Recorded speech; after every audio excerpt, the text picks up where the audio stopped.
नमस्कार दोस्तों, आपका स्वागत है हमारे चैनल हिस्ट्री ऑफ फेथ में, जहां हम आपको भारतीय इतिहास, धर्म और महान ग्रंथों की अनसुनी कहानियां बताते हैं।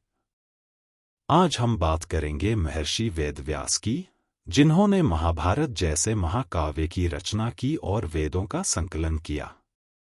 वेदव्यास की कहानी हमें ज्ञान, धैर्य और तप के महत्व को सिखाती है। वीडियो को अंत तक जरूर देखें और अगर आपको यह जानकारी पसंद आए तो हमारे चैनल को लाइक, शेयर और सब्सक्राइब करना न भूलें।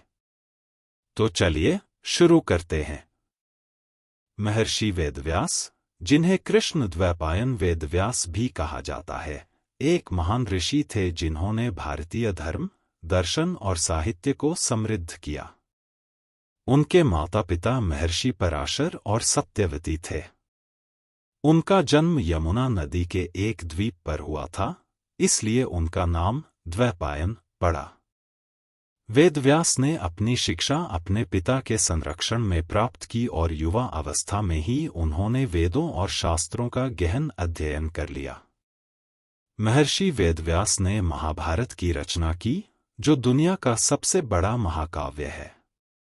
इसमें 1,00,000 से अधिक श्लोक हैं और इसे पंचम वेद भी कहा जाता है।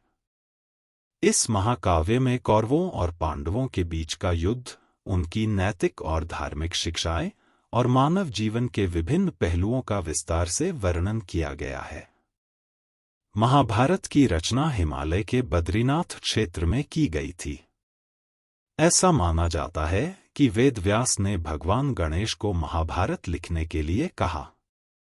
गणेश जी ने शर्त रखी कि वे तभी लिखेंगे जब वेदव्यास बिना रुके बोलते रहेंगे। इस प्रकार महाभारत का लेखन बिना रुके हुआ। यह रचना लगभग द्वापर युग के अंत और कलयुग की शुरुआत के समय हुई थी। महाभारत केवल एक युद्ध का वर्णन नहीं है, बल्कि इसमें धर्म, राजनीति, दर्शन, नीति और समाज के हर पहलू को सम्मिलित किया गया है। श्रीमद्भगवद गीता, जो भगवान कृष्ण और अर्जुन के संवाद का संकलन है, इसी महाकाव्य का हिस्सा है और इसे अद्वितीय धार्मिक और दार्शनिक ग्रंथ माना जाता है।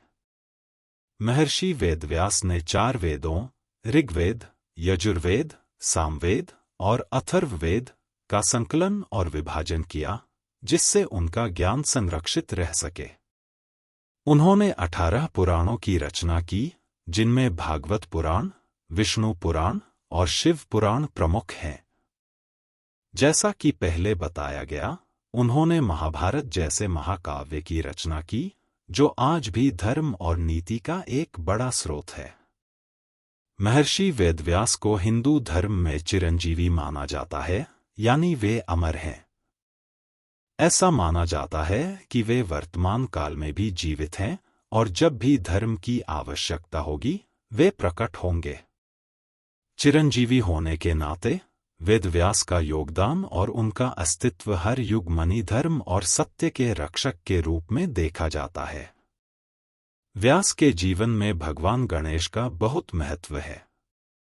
गणेश जी ने महाभारत को लिखा, जबकि वेदव्यास ने इसे बोला। इस साझेदारी ने महाभारत जैसे महान ग्रंथ को जन्म दिया और इसे एक अद्वितीय धार्मिक और दार्शनिक पुस्तक बना दिया। हर कहानी एक नया रहस्य, एक नया तथ्य लाती है। मिलते हैं अगले वीडियो में, तब तक के लिए जय हिंद, जय भारत।